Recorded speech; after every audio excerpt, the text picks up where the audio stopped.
Let's talk AB funding and how to request it. Before requesting funding, be sure to download and complete the AB regular request form located in your portal's Files section under Allocations Board Info, Requests, and Appeals. Here we are in the Treasury.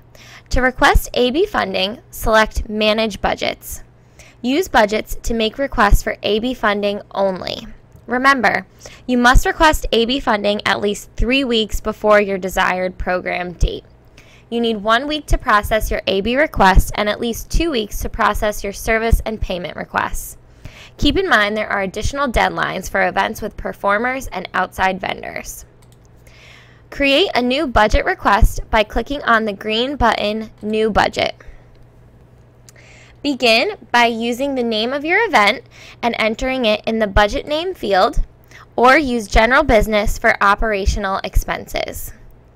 In the budget details section,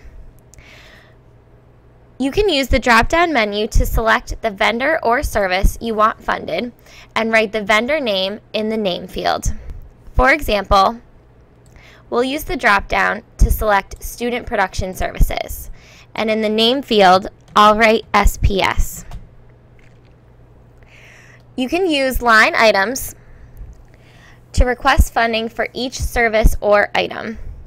To request funding for the full amount of the line item, you'll enter the full amount in the column titled Request a Budget.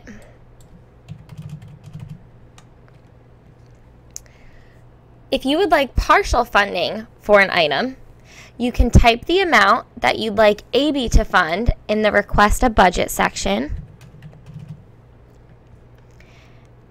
and the amount that you're willing to pay out of your student group account funds in the Spend from Revenue Fund column. You can use the Add Line Item button to request more items from the same vendor, and you can use the Add Summary button to provide more details about the items you're requesting funding for. You can also add another vendor or a service to this request by clicking the Add Budget item and complete the fields in the same manner as I described before.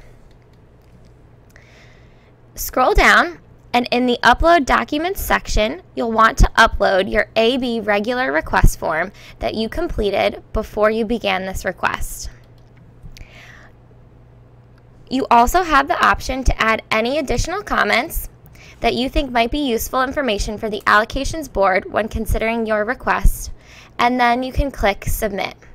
If you're not ready to submit and want to save this and work on it later, you can click the Save and Finish Later button. Keep in mind that this is just your request for funding. This is not a request to secure services or process payment for any vendors or performers. You'll need to do this once you are approved for funding. Stay tuned for Part 2 to learn about how you can actually request payment to be made once you've been funded from the Allocations Board.